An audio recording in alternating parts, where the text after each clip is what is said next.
We start off by seeing a man by a computer, and he is talking to someone on the phone. The man asks the other person if he fought him alone, but the man on the phone says that he was with another person, a new sorcerer. The guy says that it's weird, and that the numbers do not add up, and that this could be the 100th sorcerer. We then get to our main character, Aoki Tokiya, who is singing karaoke, when suddenly the phone in the room starts ringing. He picks it up and hears that it's Tanaka. Tanaka says that he is sorry that Tokiya came here on his private time, but he asks him if he can come and cover his shift. Tokiya just smiles and says that it's all good. Tanaka is super happy and calls him a savior. Tokiya lets him know that he is on his way and puts down the phone. He then starts speaking to his microphone and apologizes and says that they are done for today. He then puts on his working clothes, and the manager explains that he seems to have a mixer, and Tokiya says that it can't be helped and starts cleaning the store when suddenly a customer walks in, and when he's about to welcome him, he just sits down on the sofa. Tokiya goes forward and asks if he has checked in yet. However, the mysterious guy says that right now, he's just waiting for a friend. Tokiya then asks him if he would like to book a room, but that's when his manager comes in his way and apologizes, and says that they are currently full. However, Tokiya tells him that there should be one open room. But before he can finish his sentence, the co-worker gives him a couple of drinks and tells him to go with them to room 43. After he is done with serving the drinks to room 43, he thinks that this is the first time he has seen the manager's pissed look. He then walks into the manager's office, where he asks why he lied about the rooms being full just now. The manager says that they haven't told him, however, in room 13, which he was about to lead the customer into, there's something bizarre that happened there, and that the person who entered that room went missing, even though there are signs of them entering the room. Tokiya is shocked and asks if he has discussed it with the police, but Tanaka says that he hasn't, but that there is a video uploaded about them being spirited away, explaining that there is no log about them leaving the room, and that there's no proof of them going missing inside the store either, which means that the person could also be the one who uploaded it, telling Tokiya that there's no reason to make a big fuss out of it. However, Tokiya slams his hand into the table and says that he is against it, and that it doesn't feel right, and that the store's profit, or who the other party is, doesn't matter, and that this is someone's life they are talking about. Tanaka is a bit shocked, but tells Tokiya that the room is still off limits for now. Before he shows him that the video is really uploaded, Tokiya then thinks that even if it's the truth, and if it's written out this way, it will be dismissed, and that he has to deliver it to the police. As he is about to leave, however, he hears a super strange sound coming from room number 13. Even though that room is off limits, he goes closer and then opens the door. However, to his surprise, the room is completely fine, and there is no one in there.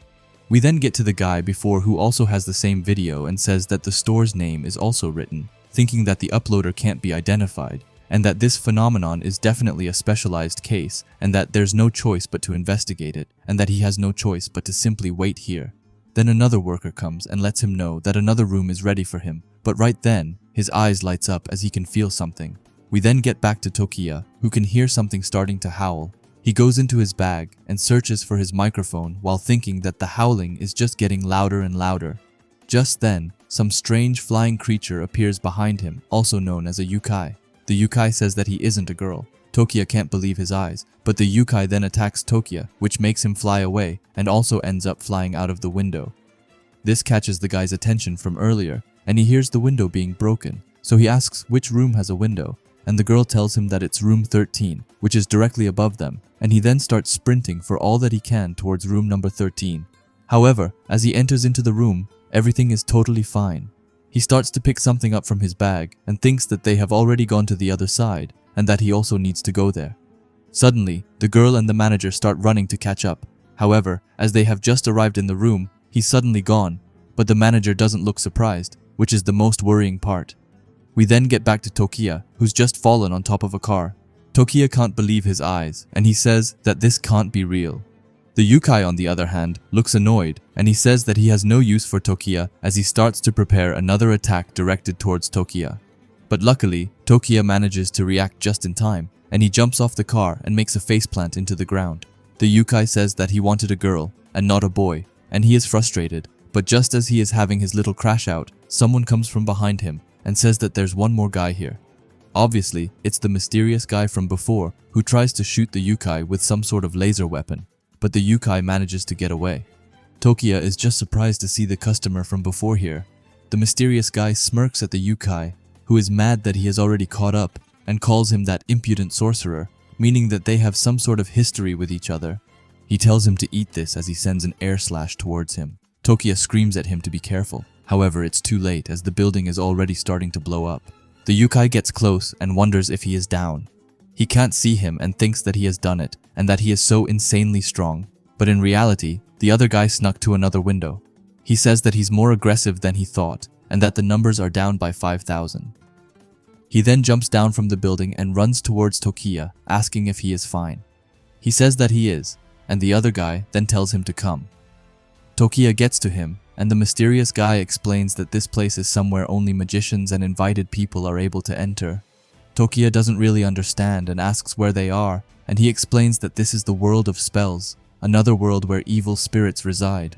Tokiya is confused and asks what he means by another world, but he says that he will explain it later, saying that to return back to the real world, this world of spells ruler, meaning the yukai, has to be defeated. Tokiya asks if there is anything he can do to help. However, the guy says that evil spirits can't be harmed by normal means, and says that he can only fight with a Tsukumogami weapon that he is in contract with, which is why Tokiya should just leave the yukai to him.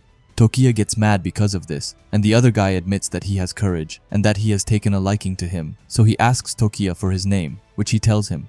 The guy then finally introduces himself as Midorima Kei, and he tells Tokiya to go look around to check if there's anyone else who got summoned. Tokiya says, "Alright," and goes to do as Kei tells him to. Kei then jumps into the battlefield, and he attacks the yukai once again. He fires off once again some sort of lasers, which the yukai easily deflects, asking Kei if he is even taking this seriously before telling him that he will deal with Kei first. He then uses his attack Tang takedown, which causes the ground where Kei is standing to just explode pretty much, and the force by it causes Kei to be pushed back. But not only that, as there's a telephone pole behind him starts to fall down, but in the last minute he manages to evade it. He turns around and asks him if he thinks that Kei would fall to such an attack, but he quickly gets interrupted as he sees a ton of more telephone poles coming his way. This forces Kei to start running away. The yukai follows him and tells him to get back. Kei then thinks to himself that from what he can see, this spell world is pretty large, but in comparison, this yukai isn't as strong. Thinking that this situation at worst, however, he isn't able to finish his sentence as the yukai attacks while telling him to stop sneaking around like a mouse. Kei then scratches his teeth together and tells him that his turn is already over. He then says calculations as he throws up his weapon before attaching it to the back of his arm. This causes the weapon to send out some sort of electric ability towards the yukai, which makes him fall to the floor as Kei says that this is the end. Before the yukai is able to actually land on the ground, Kei has already gotten under him and has shot one of his bullets in his chest, which killed the yukai. However, Kei says that it's as he thought and that even after defeating the yukai, the world of spells didn't close. We then see a mysterious man looking at him from above. He calls the yukai useless, but says that it can't be helped. He then tells his Gasha Dokuro to wake up, and as he says that some sort of egg starts to appear behind him. We then get to Tokiya, who is running around. He screams, asking if anyone is here, and that if they are to please responded to him. He then goes to the staff room where he sees someone sitting with his back towards the table. However, as he turns him around, he sees that it's his manager who is lying there dead. He then thinks back to an earlier discussion with his manager, where he says that Tokiya often comes here in his free time, and he asks him if he is a part of a band. However, Tokiya just apologizes. He then says that he doesn't have any dreams of going pro or anything, but that he just enjoys singing alone and that that's his hobby. The manager understands and says that he also loves karaoke and that he is glad that Tokiya always comes to use their stores. He then apologizes to Tokiya for rambling on. However, Tokiya then lights up as he says that he also loves singing and that in the future he will continue to come to this store. The manager is a bit surprised, but says that he is glad to hear that. If that's the case, then today the manager will prepare a slightly bigger room for him, and he tells him to have fun singing. Tokiya thinks that the manager is someone who looks after him like family. We then get to an interview where I guess that Tokiya had applied to work there. The manager says that it's making him quite emotional, and because of that, he has prepared a present from him to Tokiya. Right away Tokiya says that he doesn't have the skills to receive it, but the manager asks him what he is talking about, and asks if he doesn't trust his ears. Tokiya says that it's not that. He explains that he sings because he likes it, but he wonders if it's okay if he stays like that and that the microphone would just be a waste. He looks down and says that this anxiety has been creeping him out, that this might not suit him in the first place. The manager says that he understands, but until the day those voices reach out, he and that microphone will be proof. The manager then thought to himself that if in the future his voice won't come out, even if he can no longer sing songs, then he will probably never forget Tokiya. We then get back to real time, where Tokiya is sitting with the manager's lifeless body, when suddenly the manager appears behind him. Tokiya is so confused and shocked that he says that he is glad that Tokiya is okay and tells him to leave that fake body and to stop staring at it. He grabs Tokiya's arm, telling him that this place is dangerous and to get out quickly. Suddenly, however, someone else appears and says that what's dangerous here is the manager. It's Kei who says that he is the master of this spell world. The manager asks him what he is talking about before telling Tokiya not to listen to him. Kei screams at him to stop screwing with him as he explains that he is the one who pulled them into this spell world and that he is the one who used that yukai. Suddenly Tokiya speaks up and says that the manager wouldn't do that.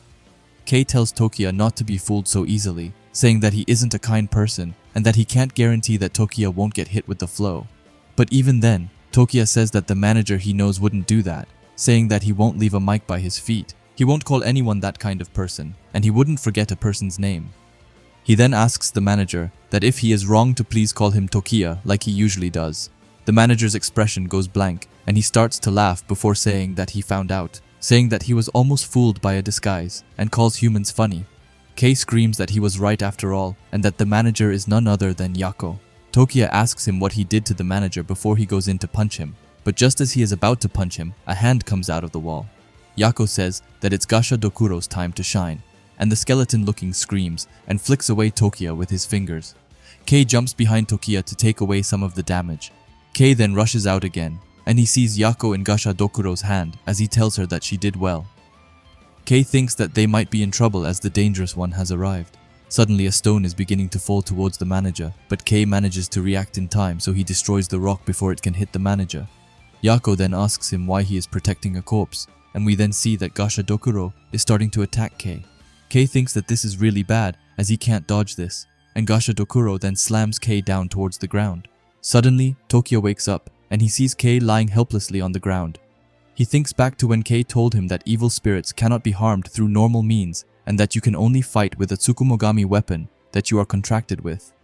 Tokiya then spots the microphone lying by the manager and suddenly it begins to light up. Tokiya puts out his hand towards it. However, he is too far away, so he starts to crawl towards it. He thinks that he needs a weapon to help Kei and to fight. Kei is just still lying on the ground, but looking at this in shock as he says that Tokiya is making a sorcerer contract in this situation. He then screams at Tokiya that it can't be helped and tells him to show them his will to fight. Tokiya then grabs the mic and the whole room starts to light up, and we then see Tokiya standing up with a super cool looking weapon. His eyes get serious and he starts to rush forward to Yako, screaming that he will kill him. Yako just smiles and tells him to do it if he can, as his Gasha Dokuro starts to fire up another one of his attacks. Kei screams at him to not force himself, but amazingly, he is able to deflect the incoming attack from Gasha Dokuro, which shocks both Kei and Yako.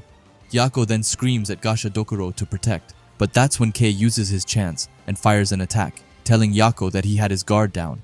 Tokiya then runs up on Gasha Dokuro's arm and takes back his weapon before he slams it into Gasha Dokuro's face, which ultimately crushes her. Yako is fast, and he jumps away. However, that doesn't stop Tokiya, who jumps after him, and he then throws the cable of the mic towards Yako, which locks onto him. Tokiya then grabs Yako close and uses a new attack called Howling Strike as he punches Yako in his stomach. Yako begins to spit out blood.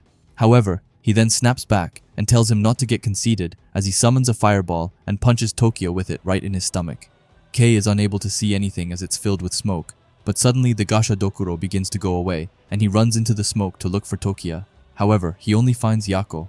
Yako says that it was expected and that Tokiya fell into a trap and calls it foolish. He then starts to disappear as he says that their plan has been executed successfully. After that, they leave the spirit world and go back to the real world. Kei then picks up Tokiya and makes a call to someone and explaining that the Yukai has been defeated but that the mastermind behind this incident is Yako. He then asks Kei if he fought him alone, but Kei says that he didn't and that he was with another new sorcerer. The guy says that it's weird and that the numbers do not add up and that the 100th is a forbidden existence, explaining that if this keeps up, then this world with humans and the gods' world they call the world of spells will both collapse. We then get into some sort of dream by Tokiya, where he can hear someone calling for him and telling him to wake up and to open his eyes. He starts doing what the voice tells him, and as he opens his eyes, he can see a ton of flashy things happening around him. The voice then tells him that he is a forbidden existence, saying that sorcerers are such because there are 99 people and that they are called Tsukumoshi. However, if there is a 100th person added, then his very existence as a sorcerer will shake the world from the ground up. Tokiya then wakes up and almost flies out of the bed. Kei tells him that he sure wakes up out of nowhere, and then the director, Yuji, says, "Hey." Tokiya, however, immediately recognizes where they are and says that this is the vintage store Hakubi. Yuji says that this is their hideout.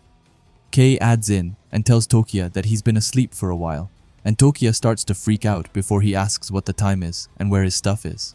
We then see that Kei has taken Tokiya's phone and is reading a bunch of embarrassing stuff on it. Tokiya immediately takes it back. Tokiya then gets into his backpack right away. However, he is quickly relieved as he sees his microphone still in there. Kei just tells him that he would never steal something like that. Tokiya then stands up and thanks them for taking care of him and says that he wants to repay his debts, but that he needs to go to his part-time job. Yuji, however, tells him that they would like to put him under surveillance for a while due to him becoming the 100th sorcerer. Tokiya just asks for the man's name, and he tells them to grab some food, and he then formally greets Tokiya. Yuji is then going to explain everything. However, Kei shuts him down right away with his weapon, as he says that if he were to let the director, Yuji, explain, then it would take forever, so he says that he will explain instead. He tells Tokiya that since the day he made the contract, he's become someone from the side, and they as sorcerers are a part of the country's syndicate called Kanai. They get requests from the country to defeat and seal Mononoke, basically calling themselves the government officials. Kei then says that this Kanai has 99 of the sorcerers and members who support it, but with Tokiya's contract yesterday, 99 turned into 100. Tokiya then says that the 100th sorcerer means the forbidden existence. Kei is a bit caught off guard and asks if he already explained that. However, Tokiya says that he saw it in his dream. Tokiya then right away asks if he will be taken away by the police for being the forbidden existence. But Kei says that if that's all it takes, then it would be good. However, it's not as simple as he says. That Tokiya must have felt it in his body, the god's power. Telling him that a sorcerer's contracted weapons and the power given by Tsukumogami are used to fight, which attacks can harm not just Mononoke, but more. Tokiya then closes his eyes and thinks that he can't comprehend this, but that his body remembers, thinking back to that atmosphere, his injury, and his power. They then start to talk about food before Kei says that because of the birth of Tokiya's power, sorcerers all lost their power. Yuji then gets up and tells him that it's not his fault, but also Kei's fault for letting this happen. Yuji then tells him that he is thinking that this wasn't an accident but purely the inevitable, saying that he believes that there is a meaning to it, before he tells Tokiya that there are not a lot of sorcerers like him or Kei who want to protect Tokiya, telling him that he who is now forbidden is being exposed to danger. He calls it absolutely unacceptable and asks Tokiya if he wants this destiny or not. We then see Byaku, who is with Tokiya's old dead manager. Suddenly, a cat comes by and asks if the goods are there, and Byaku says that they are. Byaku asks him where he wants to bring them, and then suddenly, the cat transforms into a giant fiery cat. He looks right at Byaku and tells him not to talk unless he is asked to, and that in the first place, he wouldn't talk to an underling like Byaku. Byaku is a bit shocked, but the cat then starts to try and eat the manager, but Byaku screams at him not to do as he pleases and that someone called Senko told them not to. However, just then, the cat attacks Byaku right in his stomach, which makes him fly away. The cat then tells him that just because Senko took a liking to him, he shouldn't get his confidence up. Byaku apologizes and says that he will keep it silent from Senko. The cat just says that it's good and tells Byaku that one day he will also understand the taste of delicacy. After that, the cat jumps away and leaves Byaku. However, Byaku is left angry as he says that until he rises up against that person, and he starts to wonder just what it is that Senko is thinking. We then see a man looking at this from the window. We then get to Yuji, who is getting a call. The caller tells him that the manager's body is gone and that someone has hidden it. Tokiya can't believe it and starts scratching his head, while Kei says that in this world, it's very easy to erase someone and make it seem like nothing happened.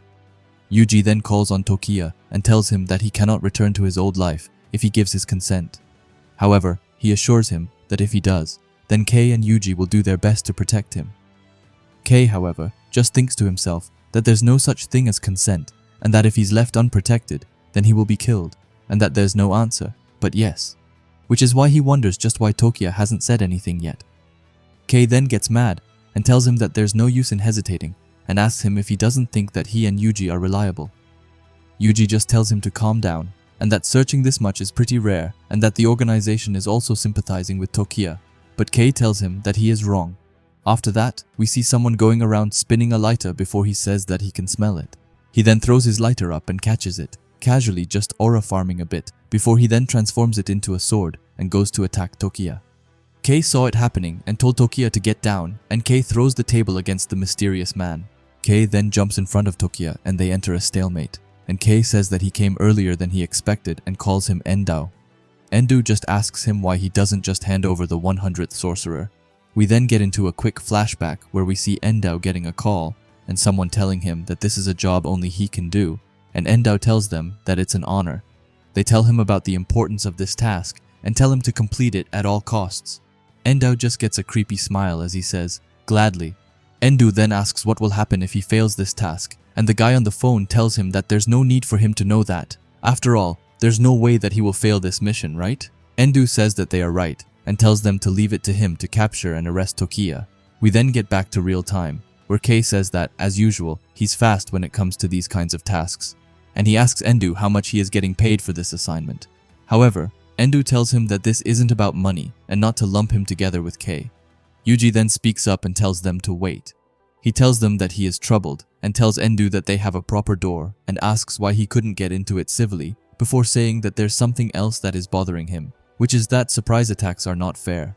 Endu tries to counter and says that he can clearly see Kei counterattacking, but Yuji says, of course, and that this is about handing over Tokia to the base and that they don't know how he's going to be treated there. But Endu just tells them that it's the organization's problem. Yuji tells him to forget about the problem and that unless Tokia's safety is guaranteed, they won't hand him over, and he asks Endu to please retreat. Endu just tells him that he didn't ask for Yuji's opinion in the first place and says that he will take Tokia by force.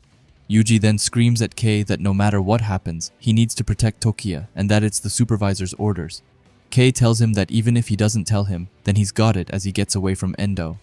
Endu then gets back up and calls him a single brain cell and is amazed that someone like him is going against the organization's policies. But just then, he goes for an attack towards Kei, and Kei can't believe how fast Endu is and that he is going to get hit. However, that's when Yuji screams cut, and we can see that film tapes are hovering around Endu and he's like frozen in place. Yuji says that he made it just in time. We then see Kei's forehead starting to burn, and Yuji screams at Tokia to get the fire extinguisher. Yuji then explains that his ability to stop time is only applicable to the things reflected in his eyes, and if the view gets obstructed, it will be nullified. Tokia then pours water on Kei and asks if he is okay. Before Yuji orders him to grab Endu's weapon and his phone, he goes to take them away. However, Endu's grip is too strong. Yuji asks if his phone is still unlocked, which it is, and he asks Kei who the caller was. However, just when he's going to check, they can hear smoke bombs beginning to drop outside of the house. Kei looks out and wonders where they came from and says that there's no area to attack from this side within the distance. We then see the same guy who was spying on Byaku. He says that because of the 100th, the power really has weakened. He then blows out smoke from his mouth and fires another smoke attack towards the house, and this time, it doesn't land outside, but inside the house. The whole house starts getting filled with smoke, and Yuji throws Tokia's bag and tells him to run. Kei follows him and shows him where the back door is, but just then, Endu appears in front of them and screams that he won't let Tokia leave. However, Kei tells him to just go and that he will be Endu's opponent. Kei tells Endu that his flames are completely visible, and Endu then gets on the ground and says that he should just keep on looking then. Endu closes his eyes, however Kei thinks that even with this smoke he can still see. Endu then goes in for the attack still with his eyes closed and says that he has figured out Kei's technique, and just when he is going to hit Kei, Yuji comes in his way and blocks him and is able to use some insane moves to get Endu down towards the ground, and he tells Endu to be careful to who he is attacking. Endu thinks that it's insane and that he can't get out and that this is truly the power of the organization's number one. He screams at Kei to leave Endu to him and tells Kei to go to Tokia, but just as he is about to go outside, he pumps into the smoke guy from before. He shakes Kei's hand and says that he is Endao's boss, otherwise known as Shiroku. He then pulls out his phone and it's starting making some sort of noise. Kei asks what this alarm sound is, and he explains that this alarm is blared whenever there is a Mononoke that appears in the real world, and says that the Forbidden One's impact has started. All of them look at each other before Shoroku says that they should all head towards it. Yuji then lets go of Endu. However, Endu then right away says that he will leave the Mononoke to Shoroku, and he goes after Tokiya again. Kei wants to go after him, but Yuji says that he will be fine, and Kei understands. Shoroku says that Kei is pretty obedient, and tells him that if that day the person that was there was like Kei right now, and if it was a rational sorcerer, then he might not have been born. Yuji then loses it as he goes forward and says that it might be true, but that the fact Shoroku wasn't present at that time makes him incapable of doing anything. We then get to Tokiya, who is also hearing the alarm go off. Endo then jumps to him and says that it rings towards those who made a contract with Atsukumogami, and that it's thanks to that which helped Endu track him down, telling Tokiya that it's time for him to complete his mission and telling him not to be scared. Tokiya then crashes out and says that there's no way that he isn't scared, saying that this is a messed up situation and that everything is scary. However, before he knew it, someone important to him had died, and being alone is much scarier, saying that it's why no matter how hard or difficult it is, if he works hard, then he will make it somehow, and he jumps into the water to try and get away from Endu. Endu is surprised, but Tokiya thinks that Endu's weapon is fire, which is why he wouldn't want to enter water, and if he still comes after Tokiya, then the difference in physical ability won't be relevant, thinking that he won't let Endu catch him. However, suddenly something dark begins to appear behind Endu, and Tokiya tells him to look behind, and he can see that there is a huge Mononoke that has just appeared behind him.